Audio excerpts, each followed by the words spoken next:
Hace 2 semanas llegué a mi ciudad después del viaje por Europa al Congreso Internacional de Prácticas Filosóficas. Han pasado 2 semanas ya, ya pasó el jet lag, ya me he puesto al día con mis demás actividades, así que ya me siento en buen momento, en buena capacidad de poder empezar a hablar de mi experiencia y de lo que he vivido pues en este tiempo que estuve en el Congreso Internacional de Prácticas Filosóficas. Entonces, previo a esto, yo ya había hecho un plan, ¿no? Era un plan como de despedida, había hecho como un tour de despedida y acá pues lo subía en la página de Avemori que se llamaba Road to Rome. Esa fue la publicación y pues hablábamos de las actividades que iban a haber previo a ese viaje, ¿no? Que era el Círculo de Filosofía, uno para el viernes, otro para el sábado, que era la primera vez que el Círculo de Filosofía se hacía el viernes, de hecho, y se hizo por una votación. Hubo gente que votó por ello y que lo estaba pidiendo, y además hicimos, o agendamos, mejor dicho, un taller filosófico llamado El Yo Hoy, que no se realizó porque me puse malito. Y me puse malito y me preocupé mucho porque me enfermé 2 semanas antes de mi viaje y había pasado semana y media, es decir, faltaban 3 días para el viaje y no me sentía al 100. De hecho, viajé y todavía me seguía sintiendo un poco mal. Pero bueno, ya llegué allá y a los 2, 3 días todo cambió, ¿no? Y bueno, había llegado el día, viajé, llegué primero a Madrid, luego hice una pasada a Lyon y bueno, finalmente tomé el camino a Roma. Y bueno, esas son las imágenes del primer día, cuando llegamos acá a la universidad. Esa es la pared de enfrente, ¿no? O la entrada de la universidad y por eso que accesamos, ¿no? Todo lo que había hecho en el viaje, mis estadía en Madrid, Barcelona, Lyon y el viaje de ahí a Roma, todo lo había hecho solo. Hasta que llegué a Roma, pues ya me encontré con algunas compañeras de la maestría en prácticas filosóficas. Entonces aquí soy yo, como me puede notar, muy feliz. Tengo acá una sonrisota y pues con el material que te daban, ¿no? Te daban un gafete, te daban una gorrita, te daban también una tote bag y también te daban tu libretita que justamente acá la tengo, que miren que la aproveché bastante y es que utilicé casi la mitad de la libreta y quizás hasta un poquito más de la libreta. Lo que está arriba es la parte que utilicé para las notas y no está ninguna hoja faltante. O sea, sí está muy bien usada la libreta. Em, y bueno, que esta era la tote bag y eso es lo que decía, que era el Congreso Mundial de Prácticas Filosóficas. Y lo decía en diferentes idiomas. Tenemos uno, 2, 3, 4, 5, 6, 7, 8 que son el primero en italiano, luego en inglés, luego en francés, luego en alemán, luego en chino, luego en ruso, en español y al final está, me dijeron que en árabe, pero pues no estoy muy seguro porque pues no lo entiendo. Acá era un mapa de cómo encontrarte en la universidad, que también era para gente invidente, muy incluyente dentro del departamento de filosofía, de los edificios de filosofía, había una cabeza colgante, no sé qué significaba, pero me llamó mucho la atención.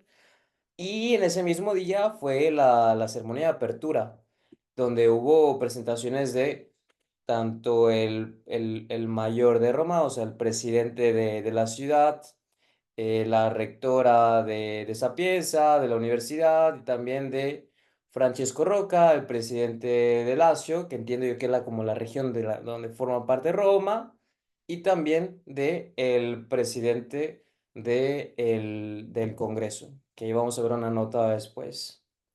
Y realmente que muy lindo, disfruté mucho el tiempo pasado acá.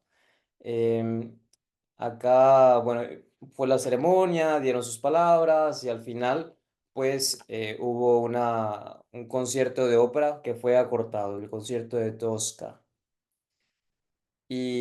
Y bien, aquí estoy, nuevamente yo muy feliz, ya cuando se acabó el evento, y hay algo muy importante que es lo que quisiera hacer un poco más de hincapié, y es con esta línea que es parte del discurso del director del Congreso Internacional de Prácticas Filosóficas, de Roma, porque cambia regularmente cada edición, que son cada 4, cada 5 años. Entonces él decía, y lo dijo en inglés, philosophers used to read only philosophy. Philosophy texts used to be read only by philosophers. This doesn't work anymore. Los filósofos solían leer solo filosofía. Los textos filosóficos solían ser leídos solo por filósofos. Esto ya no funciona más. Y quiero hacer mucho hincapié acá porque es un punto donde estoy muy de acuerdo, e inclusive cuando me acerqué a la filosofía era algo por lo que yo empujaba mucho. Una vez un maestro me dijo que cuando la filosofía se vuelve práctica ya no es filosofía, sino ya es otra cosa. Y yo tenía mucho conflicto con esa idea porque decía, yo he aplicado cosas que he visto en la licenciatura cuando la estaba estudiando. Las apliqué en mi vida y me siento mejor y he podido resolver muchas cosas y he podido disuadir muchos temas. Entonces, ¿cómo me vas a decir a mí que la filosofía aplicada ya no es filosofía? Entonces yo tuve un conflicto con eso. Y eso se habla también de esa parte, que la filosofía no solamente se tiene que quedar en la filosofía, sino que tiene que acercarse a otros entornos, tiene que acercarse a las personas, es filosofía aplicada, filosofía práctica, que es parte de lo que yo hago, pero también dentro de los filósofos que no son prácticos, acercarse a la arquitectura, tener filosofía y arquitectura, y acercarse a la botánica y tener filosofía y botánica y expandir más esos mundos, porque hay gente haciendo trabajo de ese tipo, pero se necesita más de esta multidisciplinariedad, que fue una palabra con el que el director hizo mucho hincapié. Luego, acá pues ya suben las historias sobre el evento. Aquí era mi camino al Congreso, que bueno, ahí me iba leyendo y que esta fue mi lectura de todo el viaje, el Tao Te Ching. Llegué a la mitad Después y del paseíto por ello, por fin hemos llegado a Roma. esas son mis primeras palabras una vez llegado a Roma. Y aquí quiero presentar un concepto que se me hizo muy bonito. Días brújula. Vamos a darle play. Al Congreso Internacional de Prácticas Filosóficas, donde vamos a conocer o vamos a estar acompañados de no sé cuántas cientos de personas. Pero bueno, estoy muy contento. Esos van a ser días muy importantes, son 8 días muy importantes en cuanto a mi desarrollo profesional, lo que vaya a modificar en mi actuar como filósofo, en mi práctica filosófica, es decir, el círculo de filosofía. Y también, pues, lo que vaya a cambiar mi vida, porque así es la filosofía práctica, ¿no? No solo este movimiento argumental que sucede en el pensamiento, sino este movimiento en el actuar que sucede a través de la vida y que pasa a través del cuerpo. Así que, bien, ya va a empezar el showcito, ya va a empezar el blog y nos estamos viendo. Y en efecto, nos estuvimos viendo porque posteriormente pues ya me reuní con mis compañeras de la maestría y pues bueno, nos fuimos a echar una pisita y comidita y esto previo a a la inauguración. Aquí ya nos habíamos registrado en el evento y nos reunimos para hacer un poquito de turismo y luego ya fuimos a la inauguración, que era la que ya había hablado anteriormente. Entonces esta imagen es del primer día, el 1 de agosto. Siguiendo un poquito con esto, La fila de ingreso a la inauguración del Congreso Internacional de Prácticas.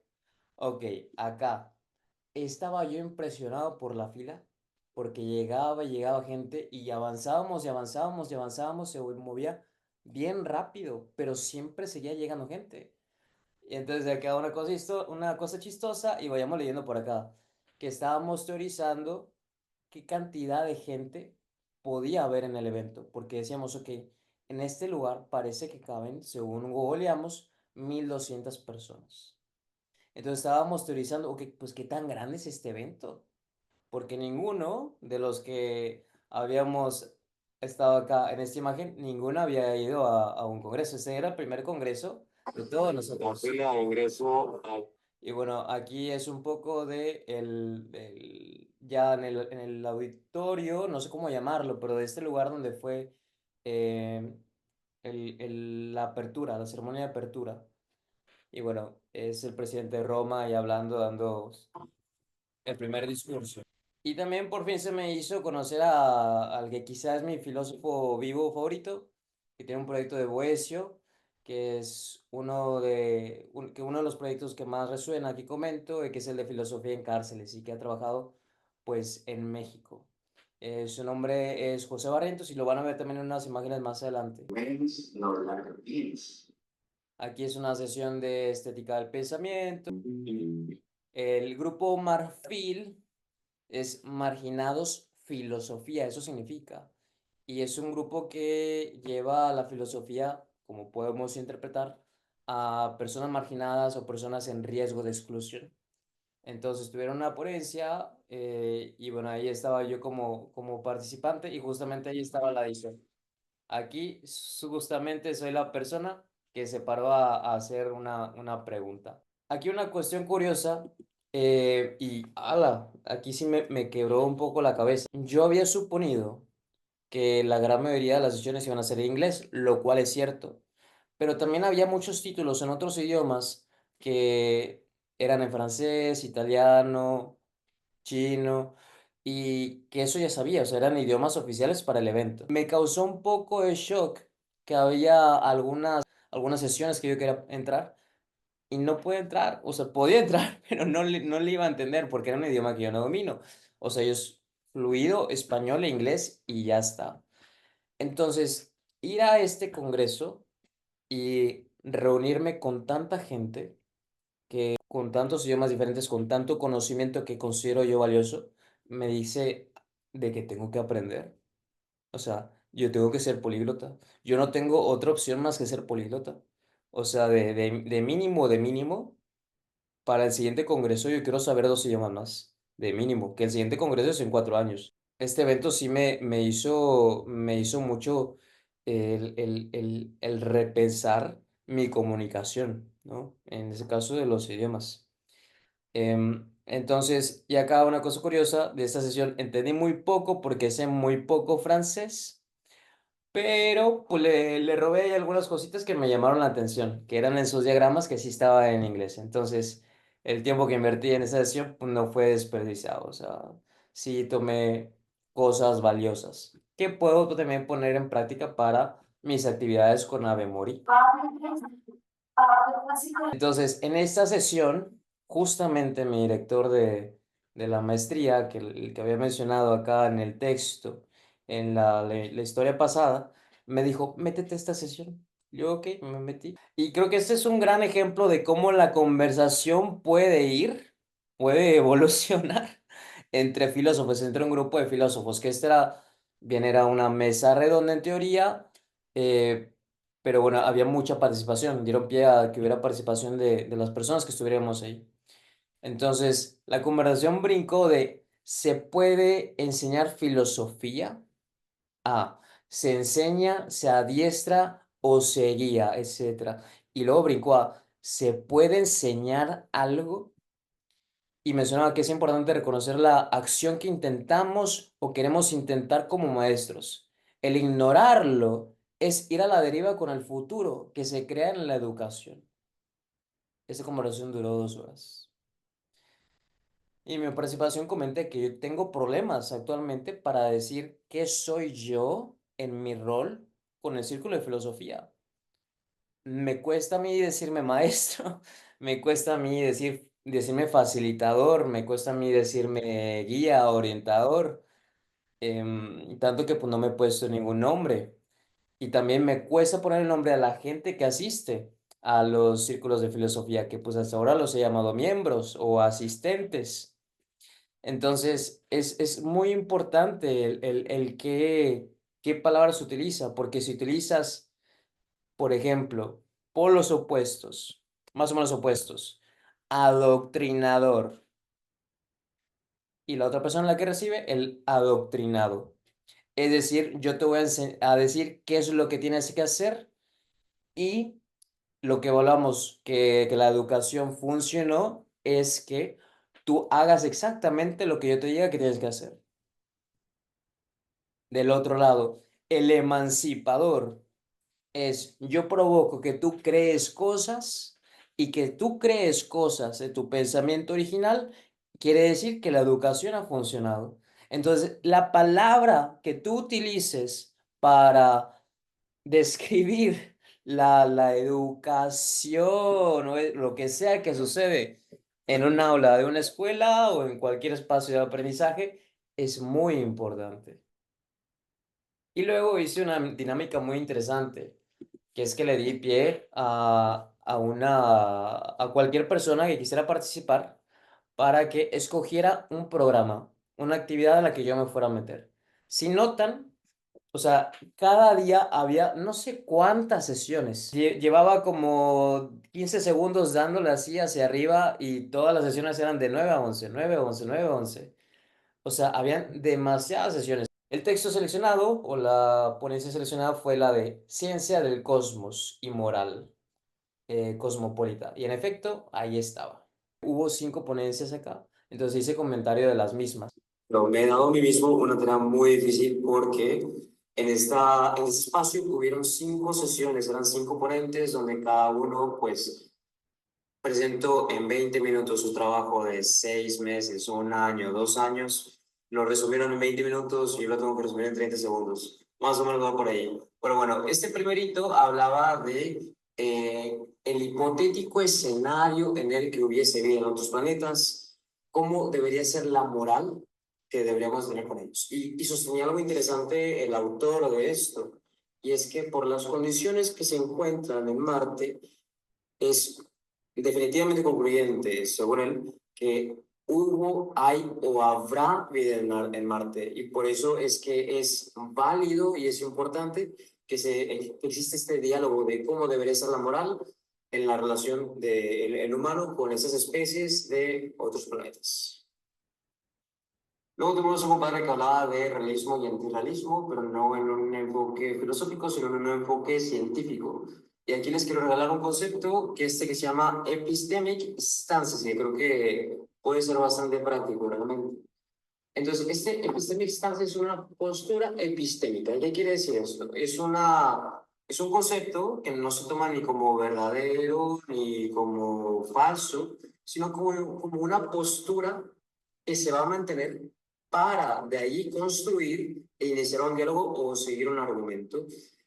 Y bien, si el argumento después vemos que funciona, pues ok, chido, pero si no, pues bueno, ya sabemos que esa estancia, esa postura no era la correcta, entonces bien, cambiamos a otra. Luego tuvimos una chica que hablaba de la ignorancia y el conocimiento, investigación de la misma. Y bueno, acá ella compartió unas categorías de la ignorancia, y esas se las dejo para que la lean despacito, y si tienen alguna duda, pues me preguntan. Pero le hice una pregunta final en relación a, como había presentado al inicio, la ignorancia y su antagonista, el conocimiento, así lo he presentado como tal, y yo le pregunté, si tuviéramos un termómetro como el que tenemos acá, ¿la ignorancia sería un 0 y el conocimiento sería un 10? ¿O bien tendríamos que la ignorancia sería el frío y el conocimiento sería el calor? A lo que yo respondió que sería, habría niveles de ignorancia, habría niveles de conocimiento, entonces sería frío y calor realmente. Sin embargo, que aunque ha encontrado algunos textos en relación a eso, aún no hay nada concluyente. Y luego se inició un diálogo, ¿no? Porque una de las personas respondió de que le parece interesante, porque algunas descripciones de frío son ausencia de calor y que el frío no es un concepto que existe. Entonces puede llevar a la pregunta de, ¿es la ignorancia la ausencia de...? Y ahí puso puntos suspensivos. Entonces abrimos la pregunta para que las demás personas participaran. Y de las respuestas que tuvimos es sabiduría, conocimiento, que el conocimiento es la que estaba ahí. Y la sabiduría es un concepto que no se había platicado, al menos en esta ponencia. Pero bueno, ahí es quizá otra cosa que podemos ahí valorar, ¿no? Porque la sabiduría es conocimiento, el conocimiento es sabiduría. Mm, ahí podemos platicar un rato después. Luego tuvimos un compadre que a mi parecer pecó de anicharse, es decir, quedarse en su nicho, en su campo, y creo que lo podemos ver desde el título. Y eso lo comento porque, terminado la ponencia, una de las personas del público le preguntó de que, oye, ¿por qué en tu investigación solamente tomas valores cuantitativos diciendo que son los únicos que se pueden medir, cuando yo en mis investigaciones utilizo valores cualitativos con L y sí los puedo medir? A lo que esta persona respondió de que, pero es que si yo tengo datos de 2 semanas, los cuantitativos sí los puedo utilizar para medir, los cualitativos no. Lo cual me parece una respuesta muy desafortunada, un poco improvisada, más que nada porque, o sea, los planes de estudio no son de 2 semanas. Sí, un poquito desafortunado, pero bueno, ahí también mencionar y aprovechar este tipo de comentarios. Cuando estaba escuchando cómo la gente defendía sus posturas y demás, dije, creo que sí, hubiera podido haber traído el círculo de filosofía para acá. O sea, presentar el proyecto de círculo de filosofía. Pero lo voy a mencionar un poquito más adelante.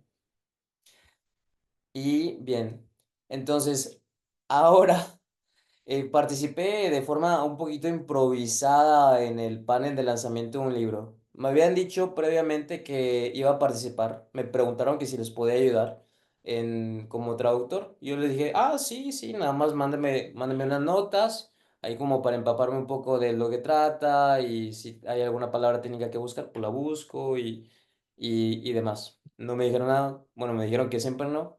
Y el mismo día me dijeron que siempre sí. Entonces, pues ahí voy yo corriendo al aula y bueno, en efecto, ahí hice mi labor de traducción. Señorinos y señorinas, ese día fue una victoria. Y sí, parte de la cuestión fue haber participado como traductor en esa ponencia. Sin embargo, el comentario va más porque cuando yo me registré había la posibilidad de también aplicar como ponente, lo cual yo hice a un lado, porque pensaba de que ok, si tenemos el proyecto de círculo de filosofía para no filósofos, pero está chiquito, es un bebecito, tiene menos de 2 años. Sin embargo, viendo la rigurosidad y las actividades y las prácticas que otros colegas defienden, si pienso, esto está a la altura, esto está a la altura. Y, y terminando las ponencias, tenemos la oportunidad de conversar entre otros filósofos y también los ponentes. Y les he compartido mi proyecto y les parece interesante y les llama la atención y les emociona y me piden mi contacto. Y pues aumenta un poco más esta cosquillita de lo que quizá hubiera aplicado. Sin embargo, hago un poco de caso a lo que otros colegas me dicen de que quizás no era el momento y quizá el momento sea después. Y quiero pensar que así es. Quiero pensar que así es. Sin embargo, haber participado en la ponencia, al igual que no fue una ponencia personal, pero habiendo participado me hace sentir capaz de hablar frente a un público internacional de filosofía y además hacerlo en mi segundo idioma. Entonces, me siento contento porque siento que lo que he estado haciendo hasta ahora ha sido bueno y ha sido una dirección correcta y una dirección linda y que además esta dirección me emociona mucho como persona y como profesional. Sí, realmente me quedé un poquito como con esa cosquillita, pero un poco tranquilo también, porque siento que lo voy a poder hacer otra vez. O sea, voy a tener alguna otra opción para volver a hacerlo. Voy a empezar mi tesis del Círculo de Filosofía. Entonces, creo que, o sea, veo muy claro y veo muy accesible el panorama de que lo pueda llevar para Japón. Acá fue una cena de algunos filósofos y también me encontré gente que políglota y súper educada y con carreras y tan amplias. Y bueno, el asunto es que me senté cerca de una persona que es filósofo y también, además de eso, es negociador. Utiliza la filosofía para su trabajo. Y luego hay otro chavo que estaba al lado de nosotros. El primero del que hablaba me parece que es italiano. Y el segundo del que hablo es belga, o al menos vive en Bélgica. Entonces, esta persona estaba comentando que está en una organización y que quiere hacer diferentes proyectos y que quiere juntar lo que es la filosofía con negocios, porque hay poco trabajo sobre eso. Y dije, yo creo que a mí me interesaría hacer algo así. Y le comenté mi experiencia, hablando de mi experiencia profesional, de que he trabajado en una empresa internacional haciendo entrenamientos de anticorrupción globales. Entonces, eso que fue el punto más alto de mi carrera como administrador, eso es algo que siento que lo tengo que utilizar. O sea, que si no lo utilizo, estaría haciéndole un mal, ¿no? Y que quería o me parecería interesante contribuir de esa manera o también hacerlo desde la forma del autoempleo, porque yo llevo 2 años trabajando en el autoempleo o en el emprendimiento. Entonces, me parece un punto muy, muy valioso donde se pueda trabajar y que además yo percibo, junto con otras cosas que he leído, que en la economía o en el mundo laboral va a evolucionar para allá, va a evolucionar para el autoempleo. Me pareciera muy interesante escribir sobre eso y también pues investigar, evidentemente. क्योंकि आत्मा हमारी Acá, bueno, participé en una sesión de la India que hablaron de consultoría filosófica. Me pareció muy interesante porque normalmente estos trabajos de filosofía práctica, porque la consultoría filosófica es filosofía práctica, pues está algo bebé, ¿no? Entonces apenas se está expandiendo y me emociona mucho que en la India hayan tenido ese tipo de trabajos. Acá tuve una mala experiencia en esta sesión porque yo levanté la mano y pregunté sobre las metodologías que ellos utilizaban, porque hablaba de la conversación, o sea, que hablaba del diálogo, que así es como se llevaba a cabo una consultoría filosófica. Yo sé que hay otras formas de llevar una consultoría filosófica. Podemos llevar bien la filosofía experiencial y podemos utilizar también otras diferentes herramientas para llegar a trabajar la consultoría. Entonces hice una pregunta de que qué otras formas tienen, aparte del diálogo, de trabajar la consultoría, o si es que tienen otras formas. Y me contestaron algo nada que briento. O sea, me dijeron algo que no había preguntado. Y aquí, pues realmente pues no sé qué pasó. No sé si fue una situación de que la persona no me entendió, que no me alcancé a explicar bien, que según yo sí me alcancé a explicar bien, porque hubo gente que estaba ahí sentada entre la persona contestando y yo, que me dijo de que eso no estabas preguntando, ¿verdad? Y yo le digo, no, no estaba preguntando eso, pero me estaba dando lecciones de moral y me estaba diciendo que la gente del este es infeliz por ciertas razones, por ciertas actividades, y me estaba ejemplificando a mí y me diciendo, ustedes no son felices porque ta, ta, ta, ta, y yo, espérate. Yo me considero una persona muy feliz, yo estoy gozando mucho de mi vida. Entonces, que vengas y me contestes con ese estereotipo es muy poco filosófico, muy poco profesional y aunque fuera profesional, es muy poco filosófico. ¿Por qué? Porque estás tomando por cierto algo que no tienes ninguna idea. Entonces, ahí yo tuve un conflicto con esa situación. Ya después, terminando la sesión, otras personas se me acercaron, platicamos y ya me guiaron con algunas cosas que me parecieron muy interesantes. Hicimos una caminata filosófica alrededor del Coliseo, qué lindo. Y también que fue la primera vez que asistí a una y me gustaría, yo estoy planeando cosas para hacer los Canal Mori y la caminata filosófica es algo que me parece definitivamente vamos a hacer. Ahora, Este es una cosa que me ha llamado mucho la atención. Es una inteligencia artificial que te contesta con un programa de realidad virtual y tú le haces preguntas, le puedes hacer preguntas a Confucio o a Platón. En este caso, pues esta fue la parte de la conversación que tuve ahí con Confucio. Y bueno, ahí le había preguntado que si crees que los no filósofos existen y que qué crees que son los colores. Pueden buscar en la página de Ave María en Instagram. Entonces acá fue la ceremonia de clausura y hablando de los números oficiales, que aquí es algo que me ha llamado mucho la atención. Teorizábamos que el evento era de 1.200, 2.000 personas y al final dieron el número de que hubo 5.723 personas que habían asistido de 109 países. Me abrumó el número de las personas, pero me abrumó más el número de países.